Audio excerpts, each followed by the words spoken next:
Good morning, everybody. And Morning. welcome, Good morning, welcome Mike. back. Yeah, we're here, week 52 in the Gospel of John, and collect my thoughts here. We're by way of summary. Last week we actually finished the story of the woman at the well. Verse 42 is the end of the story. From 4 to 42 is the end of the story. And so what we learned from last time is that we focused in on this idea of witness, and in the story, the woman becomes a witness, and then the people of the village that she witnesses to become the witness. So we looked at this idea of witness, also correlating the woman to John the Baptist, who's referred to as witness. Morning, Jeff. Thanks for joining Morning. in. Morning, Jeff. Yeah, from And Oklahoma City. yeah, Okay. looks like the sun is up there as well. That's good news. Yep. Number one, witnesses testify of their own experience. This is really important, that especially in sharing the good news of Jesus Christ, our own experience speaks much more loudly and profoundly than logical information to try to coerce people, try to convince people. Now, the gospel message is, of course, logical, but the role of witness versus teacher or convincer, witness is much more profound. It speaks to the heart of the individual versus to the head. And, we could debate head over heart and so forth, but what we see in the biblical account here is witness testifying out of their own experience. Profound effects. Number two, witnesses direct people towards Jesus. That is the case here in the gospel account. Of course, that's the subject matter. And then number three is witnesses move from greater to lesser in regard to the center stage. And therein is the rub for us as human beings, because we have a hard time moving from greater to lesser. We love center stage as part of our being, as part of our human condition. But yet what we see is that in both accounts, John the Baptist and the woman, they gladly moved off stage and allowed another to take its place. John the Baptist's classic statement, "He must increase, I must decrease." So today, if we could ask one of you guys to read the text, we're going to move on. And this is after it has to do with now continuing the story, which we left in verse 3, of the disciples leaving Judea towards Galilee. Now the story again picks up. Could somebody read just 43 through 45? After the 2 days, he departed for Galilee, where Jesus himself had testified that a prophet has no honor in his own hometown. So when he came to Galilee, the Galileans welcomed him, having seen all that he had done in Jerusalem at the feast, for they too had gone to the feast. Okay, good. Thanks, Bob. So they remember the Samaritans folks. They invite him to stay 2 days at Sychar, which he does. And now in verse 43 picks up as the disciples pack their gear that morning and they head again further north towards Galilee. And Jesus makes this somewhat enigmatic statement. For Jesus himself testified, there's that word again, a prophet has no honor in his own country. Well, that as I was researching it, it's got there's all kinds of views on this. What is Jesus referring to? Is he referring to Galilee? That's his own country. He was born in Nazareth or Bethlehem, and then lived his child formative years in Nazareth. Or is it referring to Judea, Jerusalem, or some other thing? And so today that's what we're going to tackle, and look at that. The prophet has no honor in his own country. So verse 43 picks up. It picks up. There's a correlation. It picks up after verses 4, 1 through 3. And so we look back in verses 1 through 3, and we read, when the Lord knew, we've already looked at this, that the Pharisees had heard that Jesus was making and baptizing more disciples than John, although Jesus himself was not baptizing, but his disciples were. A long run-on sentence. Verse 3 is key. He left Judea, went again to Galilee. So there's the connection right there. When Jesus heard that the Pharisees heard, he made a choice to leave the immediate geographic situation or location and move towards Galilee. He moved away, and what we came up with at that time was perceived conflict. He moved away. So, and sandwiched in this story, or between verses 3 and 43, is 4 through 42, which is the woman at the well. So now we're picking up. Now also, verse 44 ties back to verse 4, 1 through 3. Jesus himself testified that a prophet has no honor in his own country. And the relationship here is now pointing back to verses, should say 1, not 3. Therefore, when the Lord knew that the Pharisees had heard that Jesus was making disciples and so forth, he left Judea and he went again to Galilee. There's that tie-in to Galilee.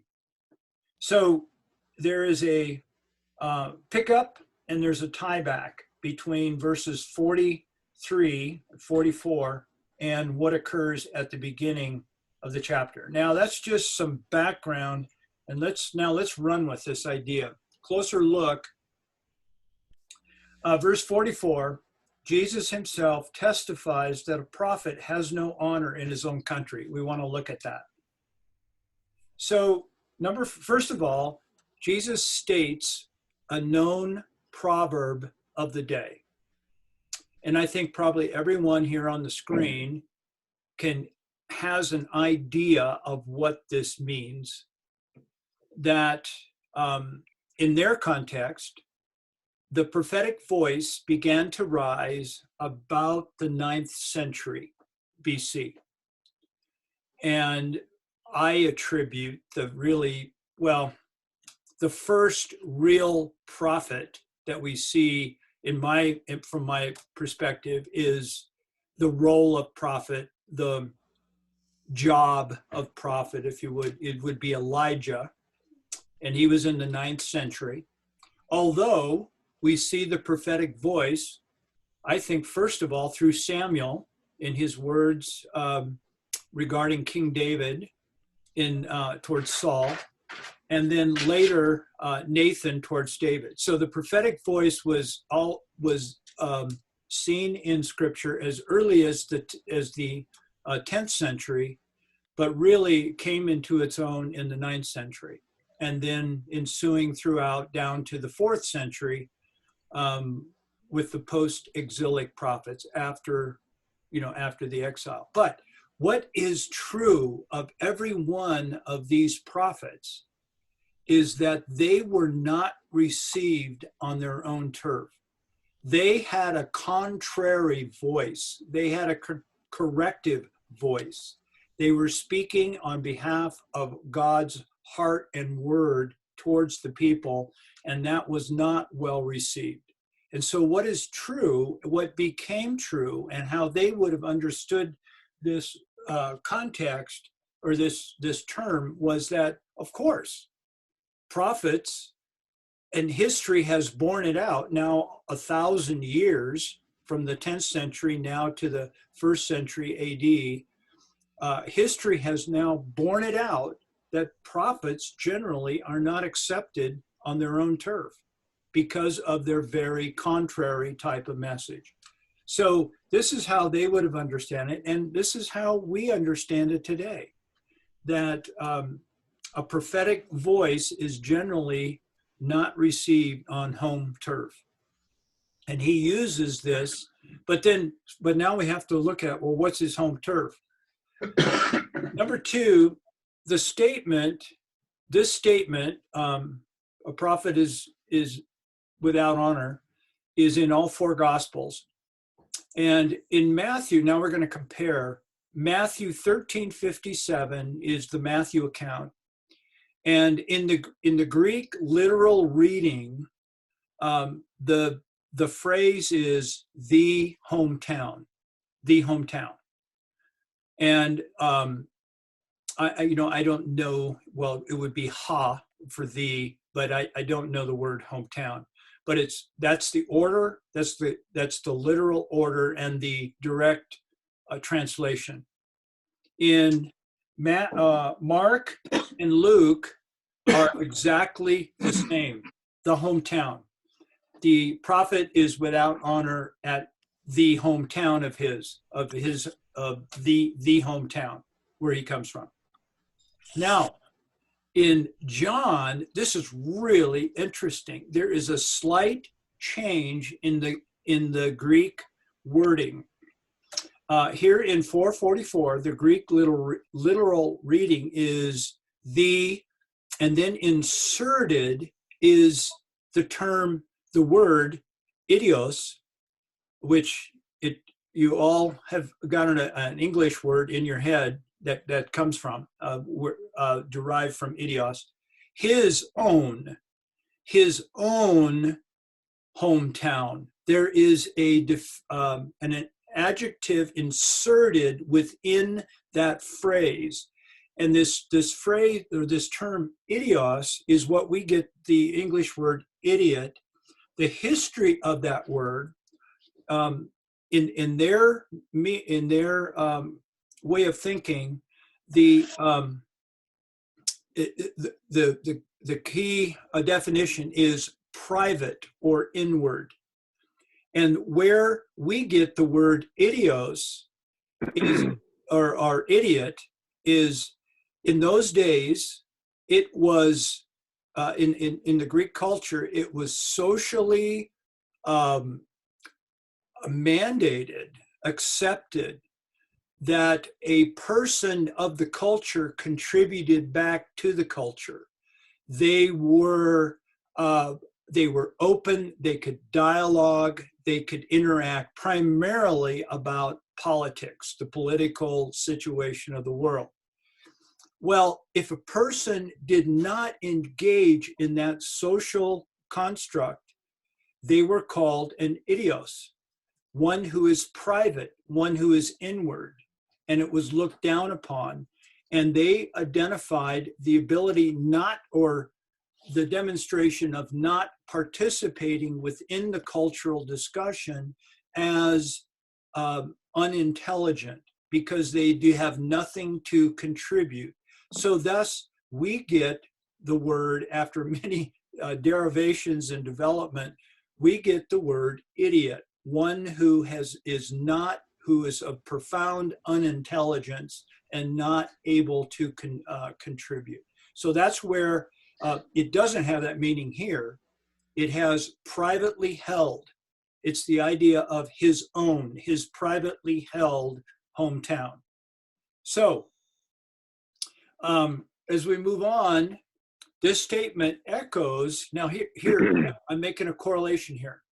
This statement echoes back to John chapter 1, verses 11 and 12, where we read, he came to his own, ta idia, his own, same word, ta idia, and his own people, hoi idioi, did not accept him. This statement, in my opinion, refers to the pre-incarnate Christ. So what I'm doing here is I'm making a correlation, again, in the spirit of what I think John is trying to contribute, that from the very beginning, prior to Jesus of Nazareth, God's heart has been reaching out to his own people, his own village, and the people were not receiving him. But then in verse 12, it says, but to as many as received him. You know, there have always been some who have responded, and that's right in sync with what we've looked at before.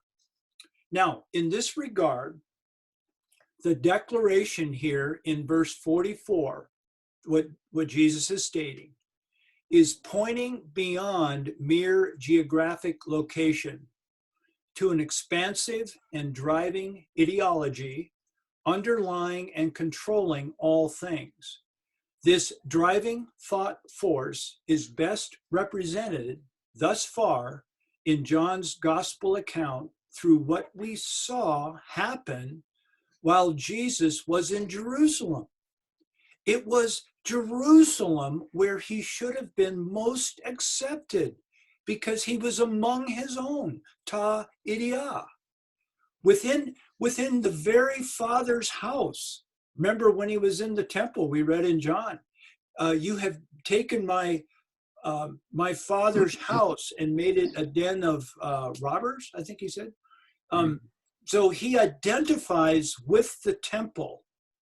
And it is within that very sacred and personalized his own place where we see rejection. And so therefore, this is why I'm deriving, or correlating would be a better word, correlating what Jesus is referring to is a much larger, it's a human problem, but it's most exemplified at the very place of his home structure, which would be Jerusalem as a city, and the temple itself as the place, the Father's house. So that's where my tie-in is. So imagine this. This is where I've gone with this. Now in verse 43, they pack up gear. They're leaving Samaria. And they're on the road and they're walking along and they're talking about the great 2 days they had in Sychar. Man, wasn't it great when blah, blah, blah. And wasn't it great when, wow, that was so cool. Now, you know, they're just hobnobbing and walking along. Now they come upon a road sign. And the road sign says, you are now entering Galilee County, because Samaria is just south of Galilee. So sooner or later they would enter in there, and let's just pretend that there's a sign marking the county border.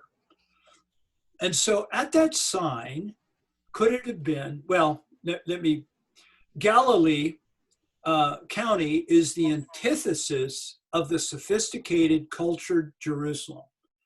And we read, quote, can any good thing come out of Nazareth? If you were from Jerusalem, you looked at Nazareth or Galilee as Hicksville, and thus the term.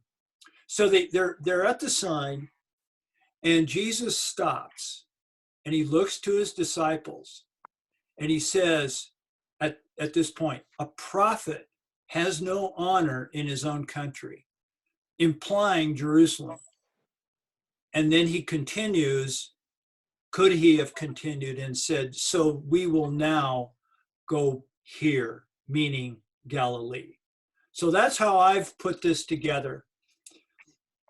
In verse 45 is the last verse. So when he came to Galilee, the Galileans, there's this word, received him, having seen all the things that he did in Jerusalem at the feast, for they themselves also went to the feast. And I'm now correlating this back to John 1:12, but as many as received him, referring in verse 12 again to the pre-incarnate Word of God. So this idea once again comes, here it is, this idea of received. These outskirts country folk people, these outskirts country people had been in Jerusalem and had witnessed what he had done, and so they gladly receive him. So what I'd like to do for the remainder of our time, we got a lot of time, we're right on time. And here, like last week, this is going to be our table. We're going to break into breakout rooms. And so I've asked you guys to snap the picture on the screen, because once we break into breakout rooms, the version of Zoom I have will not take this slide with you. So you won't have the question unless you either write it down or snap a picture of it. So the table time question in our breakout rooms, and I'll just assign you guys randomly. What does it mean to receive Jesus? Oh, wow, is that a loaded term or what? In what way, if any, has your perception of this often used phrase changed over the years? We can really have some fun with this. This little phrase, receiving Christ, has to be at the top three of the evangelical, vocabulary. And what we have opportunity this morning is to communicate to the others in our group, what does that term mean to you today? And so that's what we're going to be doing as we break out. So have some fun with this, and then I'll bring us back together at about 10 till before the hour, so we get a little bit of time to process together. Again, we had agreed to go from 7 to 8, which we'll do.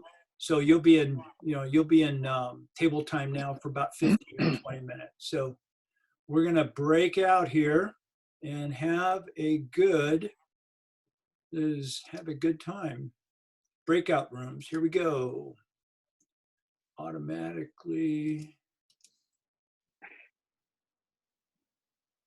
Yeah, here we go. All right, have a good time.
Hey, fellas. Oh.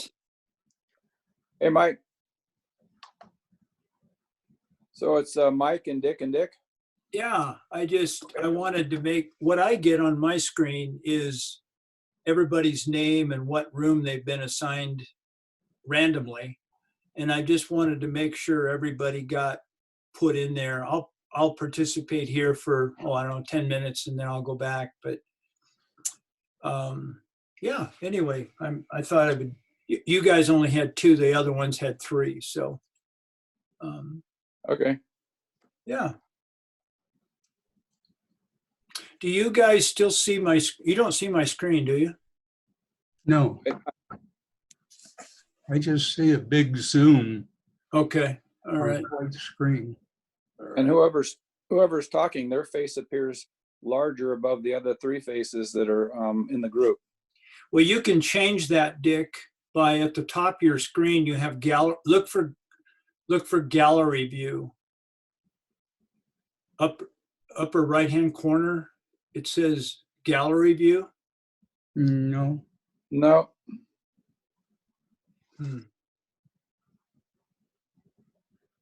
Well, gee, I can't, yeah. Mine just says, mute, stop video, share content, participants. What about down below the screen? Does it? That's just where your picture and Dick Schilling's picture and my picture are. Okay. You don't see speaker view or gallery view? Nope. Okay, well, I don't know what to tell you. So, well, let's talk about this this question. Receiving Christ. We've heard it hundreds of times. Has your thinking been altered at all over the years? Well, yes. I grew up in a mainline denomination, and I didn't fully understand that. But as I grew older, receiving Christ meant to completely sell out for Jesus. And I grew during that period, devoted my life and my practice to Jesus. So it was a process of evolving to a better understanding, because I never heard the word when I was younger that I did in later years, starting in about 1973, 4. Yeah, I agree. I grew up, we all went to the Episcopal Church, and my Bible was a King James Bible, which I had a hard time understanding it. I'm just so thankful for the more understandable versions these days, you know? Yeah.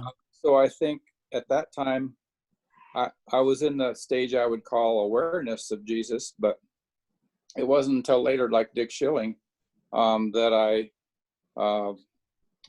basically thought I want to accept Jesus and believe in Jesus and ask him into my heart and then be a follower. And of course, grow in the knowledge of him and wanting to use him as a model. So I think there's, like Dick says, it's a process. I think you can identify 4 or 5 different stages, at least for me. What were those stages? I mean, loosely, what comes to mind when you talk stages? The awareness, and then belief, accepting Jesus, following Jesus, and trying to walk as Jesus walked, using him as a model. Yeah. Yeah. So about 5 different stages, I think. Yeah. I think that, I think I would line up with that same idea, although I think in reality, what the message tends towards is a one-time prayer.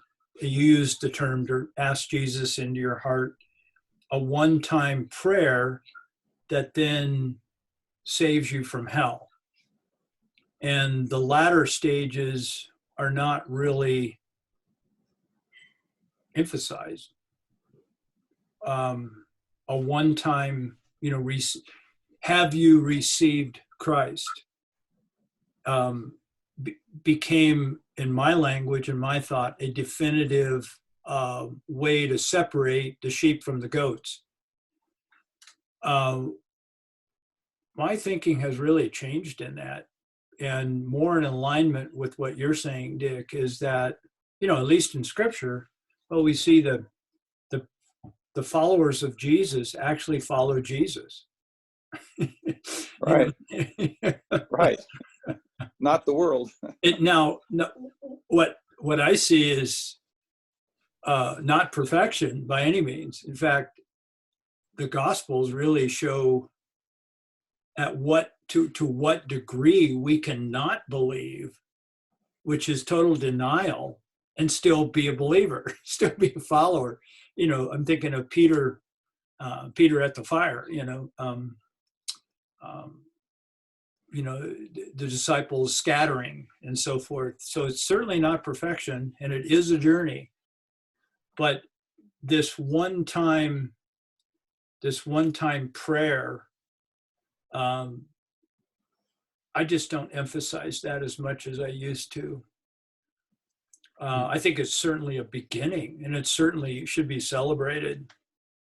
But to put all our stock into this one time and then just go do business as usual is really missing out, I think, on the whole idea. Oh yeah. True. Mm-hmm. Yeah, I think we've not done the discipleship kind of thing, I think is what you're talking about. Yeah. I wanted to mention something that is really meaningful to me, and that is in the Episcopal Church, you're basically christened, or whatever you want to call it, when you're a baby. You don't even know it's happened. And then in the Episcopal Church, when you're about 12, you go through confirmation class, and the bishop, he blesses you and all that kind of thing. But for me, I didn't really accept Christ till I was about 33. And so there were many times when I thought, I really need to get baptized for real. I mean, in my view. And every time there was an opportunity, I prayed about it, and I wasn't supposed to do it. And then Nancy and I had this opportunity to go to Israel, and we went to Israel, and that was where I got to get baptized in the Jordan River. Wow, So you were holding out for the big one. Well, I didn't know I was holding out for it, honestly. I just knew that when I prayed about it, I wasn't supposed to get baptized all the opportunities I had as an adult, and then all of a sudden this opportunity came, and I thought, okay, here it goes. I get to get baptized in the Jordan. So actually Nancy had been baptized previously, but both of us got baptized at the same time. She got rebaptized. Yeah. Oh, I bet that was a wonderful occasion. Although excuse me, I want you to go back, but I've seen the Jordan, and it's a bit disappointing. Yeah, it's pretty small. Yeah. So anyway, I might be getting us off topic, but I just felt I wanted to share that. Yeah.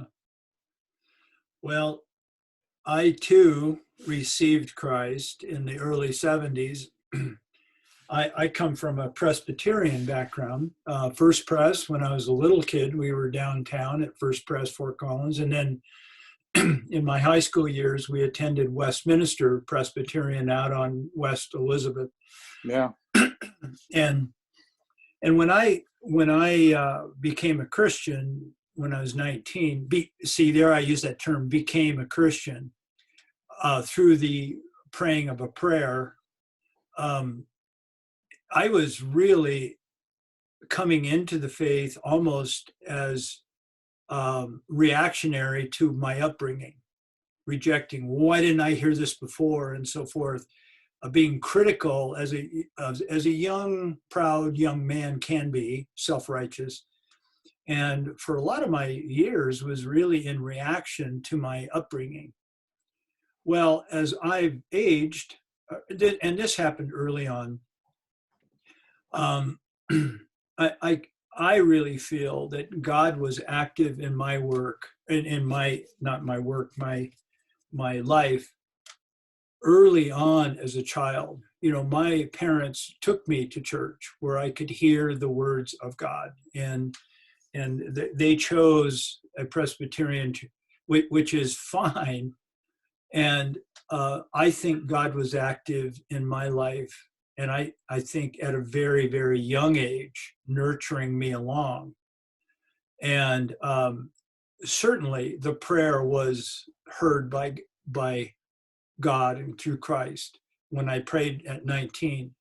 But I actually think I was a Christian prior to that. I was one who was listening.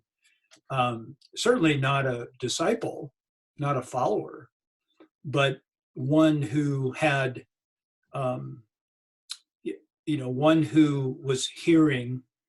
And I think God had a hold of me before I tried to reach out to God. Does that make sense?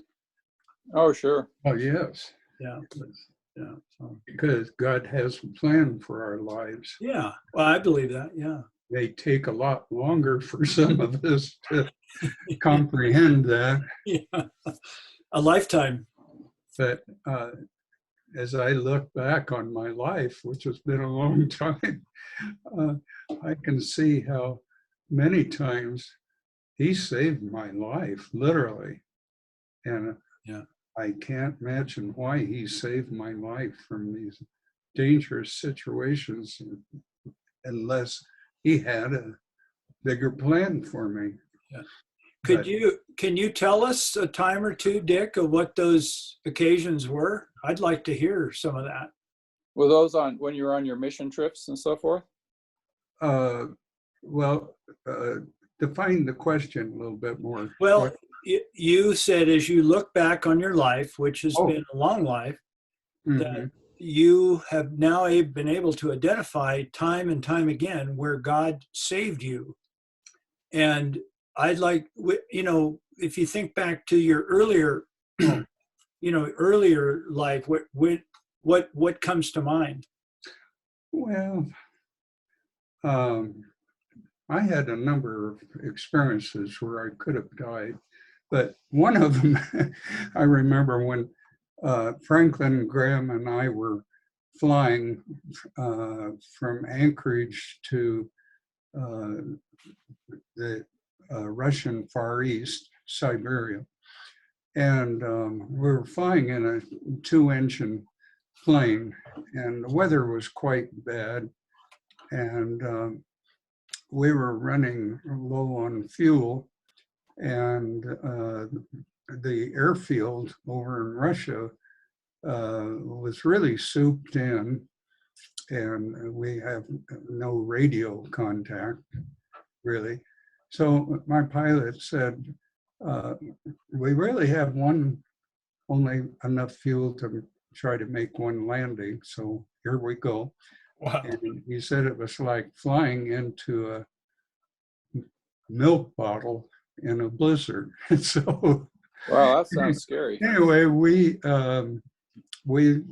landed safely, and all went well. However, after months later, I got home, and I got a report that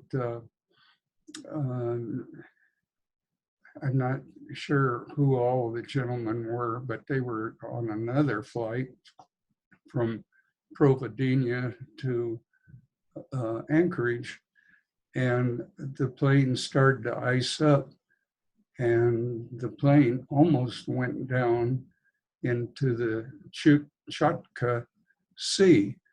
But when it got close to the sea, they apparently melted some of the ice, and they were able to continue. So anyway, it was that close that Wow. it could have happened to me. And my pilot said, if we go down in the sea, you only have 7 minutes before you're dead. So Okay. anyway, that's just one of the close calls. I wasn't too concerned in those days. I guess I'd be a little bit more today where I have a little more sense. But How old were you when that happened? how old? Yeah, roughly how old were you? I was probably 72. Oh yeah. Wow. Yeah. Well, we all have So our stories. it'd be interesting to hear Franklin's account of that Yeah. situation. Whether he was feeling the same stuff you were. Well, the fact that your pilot did he tell you that before or after you landed? As we were flying across the Chukotka Sea, he was saying that we had, when we were in Anchorage trying to take off, the weather was so bad in Russia that we had to postpone. And so Franklin said, well, let's let the party begin. So we got in 2 airplanes and we flew to Lake Clark, where Franklin had a home. We spent the night there. Next morning, it was a rather pretty morning, and they had a little airfield there. So we took off from Lake Clark to go to the Siberia. So anyway, it was a great time. Yeah. Great. So when I got to Siberia, then Franklin introduced me to the local people, and then he took off and went home.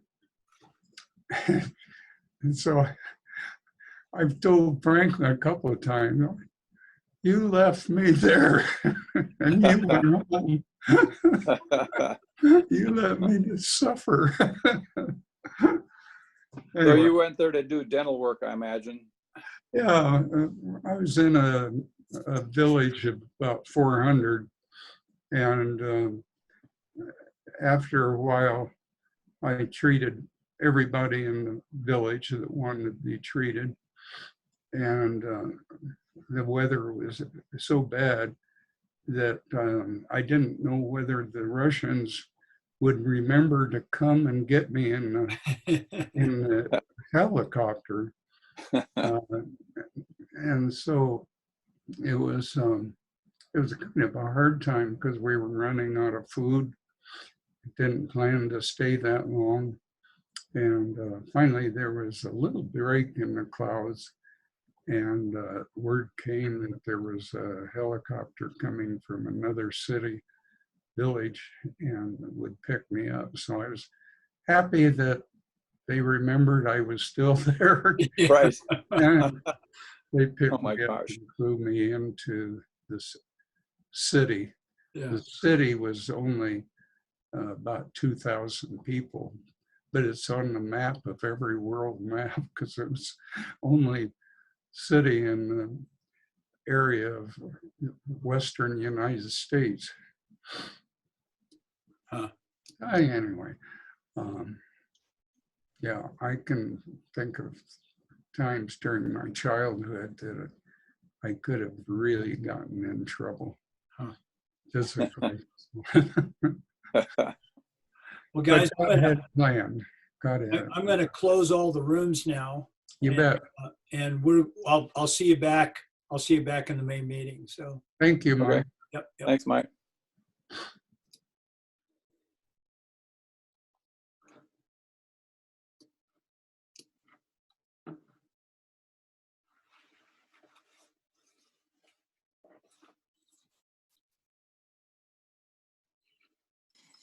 Hey, John.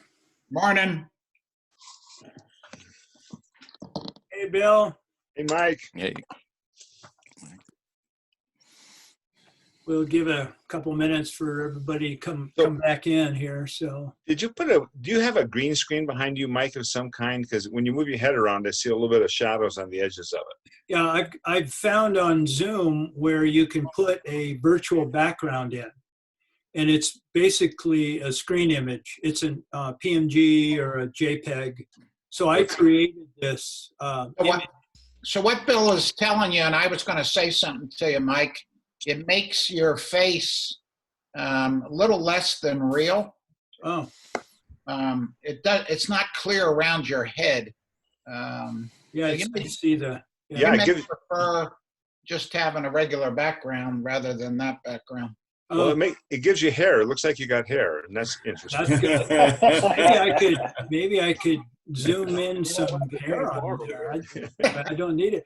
Well, John, to be truthful with you, I don't like to close my closet doors behind me because then it's more work to open them and close them. So I've chosen a virtual background so you don't see my hanging clothes in my messy closet. So. Whoops. I've heard the Colorado one has a bunch of pictures you can download to Zoom, like Horsetooth Rock and stuff. You can put it behind you, you know. And yeah, that's what that's what you can do. So, well, it looks like we look like the Brady Bunch here with everybody back on the screen. But you know, we've got about 15 minutes, little less. I think we would all enjoy hearing your comments regarding this term, receiving Christ. We have all heard this term. We've all interacted with this term.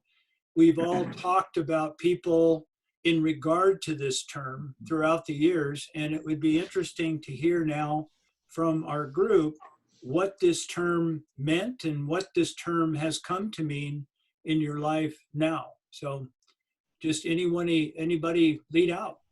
What did you talk about in your groups would be the right question to ask. I was with Tatsi and Vince, and I think for that meaning of the word receive, we came up with three meanings. Tatsi mentioned a leap of faith, and I mentioned sort of the having Christ come into your life, and Vince talked a bit about sort of the intellectual approach, just sort of knowing the words and the stories of Scripture and studying that out, and that there's more than that, and it has to be a life-changing event. Anyway, I think, well, I don't know if I'm stating enough here, but Tatsi mentioned going to a conference when he was newer in the faith and sort of hearing the heartbeat of love of Christ. And I think that's part of it. Maybe all three of us agreed that it's sort of receiving Christ has to do with sort of having your ear right to his chest, so to speak, and hearing from him, and not a collection of words or phrases. Yeah, that's good, Steve. Thank you. Yeah, I like that analogy. Ear to breast. That's good. How about some of the rest of you? Well, Mike, for me, and we discussed it a little bit. I was with Art and Bob, but there were a couple of different, and Art went into the dictionary and found the definition of received, and there were a couple of them that we talked about before he even did that. One of them is I had this picture of receiving, like, you know, old-fashioned where you're receiving guests, where you're having some people come in and you receive them into your home, and I think my problem with that picture is too often the host becomes the focus of that receiving and not the honored guest, which is Christ, who should be honored in that receiving. Wow. But then we turn that around, and one of the other definitions was to, like, receive a gift. And it is Christ that has done the inviting. Christ has been the one that has offered the gift, and that is the receiving that I have to do of that gift. And then we took it a step farther in that you have to actually open that gift up and put it to use, or it's not serving the purpose for which Christ has offered that gift. If you are either not using it or hoarding it and not giving it to others as well, then you haven't really received that gift. So the difference for me, and that's where we got to the second part of that question, was I had this picture of receiving Christ and him coming into my life, where I now picture it more as Christ being the initiator, giving the gift, and me receiving the gift to be able to share that with others. Yeah, that's really good. That's good. Yeah. You did all that in 15 minutes? Oh, we were done. We even went on to the Galilee versus Jerusalem thing. We were into that pretty early. Wow. That's good. Yeah. So our discussion, I was with Bill and John, and our discussion kind of went in a similar path in the sense we started out with the word receive, which in other translation is welcome, and then it shifted into the discussion of what does that mean on a continuous basis, which goes into your question about how has it changed over time, your perception of it and whatnot, and we got into the discussion of receiving the gift, just as Jeff was talking about, and the difference between receiving it and controlling it, that sort of thing. And had some interesting discussions about how does this fit into what we see going on in the world around us, that sort of thing. With others. And that sort of thing. I'd be curious, Mike, what, I think we would all be curious, what was your discussion around receiving and controlling? I'm just curious, where did you guys go with that idea? So basically, Bill was saying that, so I was saying essentially that, like in this particular situation, the people received him. They had heard and they had seen him do miracles, and he was coming back, and they were receiving him in that context. However, in the scripture, it talks basically about,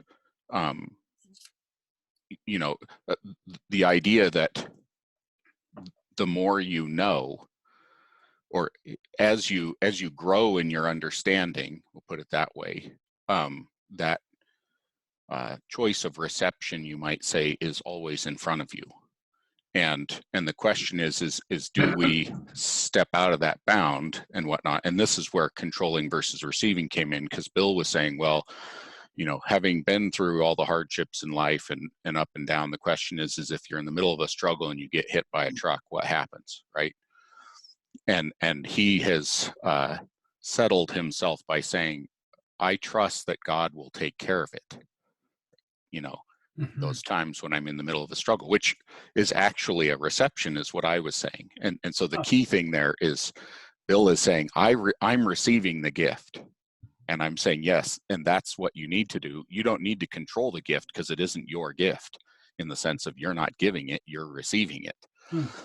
And then we went into the discussion about, in the Old Testament, you have the Jews who receive God as their king, quote unquote, and then they of course reject him later on. Actually, right away, pretty quick, they go to worshiping idols. So then I asked Bill, hey, in the middle of the day, are you looking for the next golden calf?